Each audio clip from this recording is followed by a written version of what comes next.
Et si les mots étaient bien plus que de simples outils? S'ils étaient en fait des ponts vers des mondes invisibles? C'est cette idée, à la fois fascinante et profonde, que l'on va explorer aujourd'hui en se plongeant dans un discours de la mer qui date de 1955. C'est une réflexion sur la littérature, sur la conscience et sur le but de la vie. Et on va voir que c'est d'une actualité assez surprenante. Voilà, tout part de cette phrase. Ce que la mère suggère ici, c'est que les mots ne sont pas juste des étiquettes qu'on colle sur les choses.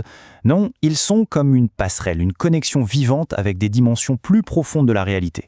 Que ce soit des forces, des vibrations ou même des idées pures. C'est une vision de la langue comme un véritable pont vers l'invisible. Alors, la question qui se pose, c'est comment on aborde la littérature? Pour la mère, la réponse est claire. C'est avant tout un art. Et comme n'importe quel art, eh bien c'est fait pour être ressenti, pour être vécu, pas simplement pour être décortiqué. L'image qu'elle propose est percutante. Analyser une œuvre de manière purement technique, c'est comme prendre un être vivant et le réduire à son squelette. On perd tout, le charme, la musique, la vie qui palpite dedans. La littérature, c'est fait pour évoquer des choses, pour faire vibrer quelque chose en nous, pas pour être expliqué froidement. La vraie compréhension, elle vient de cette résonance intérieure, de ce qu'elle appelle un sens correspondant, pas d'une dissection intellectuelle qui, au final, passe à côté de l'essentiel. Mais ce n'est pas qu'une question de plaisir ou d'expérience esthétique. La mère insiste bien là-dessus. S'engager avec de la bonne littérature, ça a des bénéfices très, très concrets.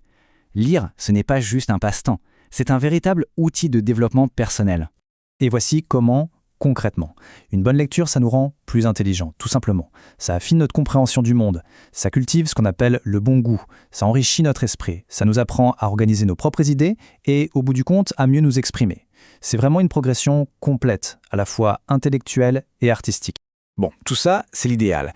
Mais il y a un obstacle majeur qu'elle voyait déjà très bien en 1955 et qui aujourd'hui est devenu gigantesque. C'est le piège de la médiocrité, ce véritable déluge de contenu qui submerge notre culture.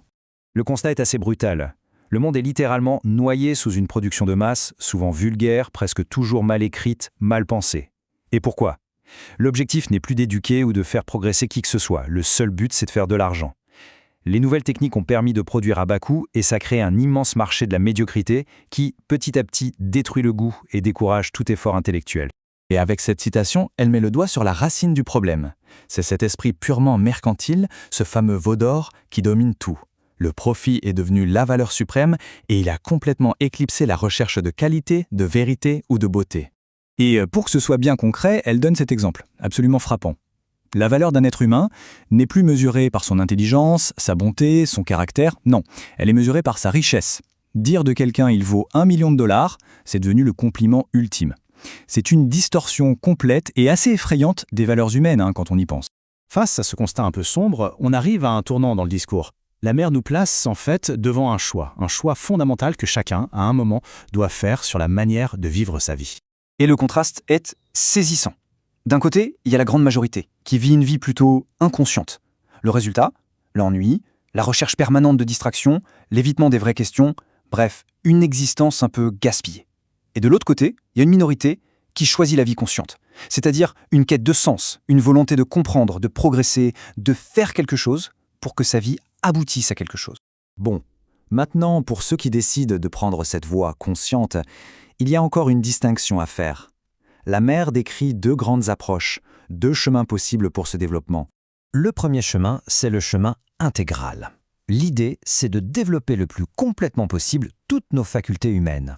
C'est de bâtir une base très vaste, très riche, faite d'expériences et de connaissances. C'est la voie qu'elle recommande pour la plupart des gens, et en particulier pour les plus jeunes. Et puis il y a le second chemin, le chemin austère. Lui, il est beaucoup plus direct, beaucoup plus concentré. Il vise uniquement la réalisation spirituelle, en laissant un peu tout le reste de côté. C'est une voie pour un très très petit nombre de personnes, souvent celles qui ont déjà une grande maturité intérieure. Toute cette analyse nous amène donc à la conclusion logique, à la toute première étape en fait, à la question fondamentale que chacun doit se poser. Et la question, elle est d'une simplicité désarmante. De quel côté veut-on être ? Du côté de ceux qui passent leur temps à s'agiter sans but ou du côté de ceux qui cherchent à comprendre la vie et à en faire quelque chose de constructif? C'est ça le premier choix, le plus essentiel de tous. Et on termine sur cette invitation qui est presque une méditation, une suggestion pour regarder à l'intérieur de soi et commencer à identifier, puis à éliminer tout ce qui nous attache obscurement à cette manière de vivre inutile.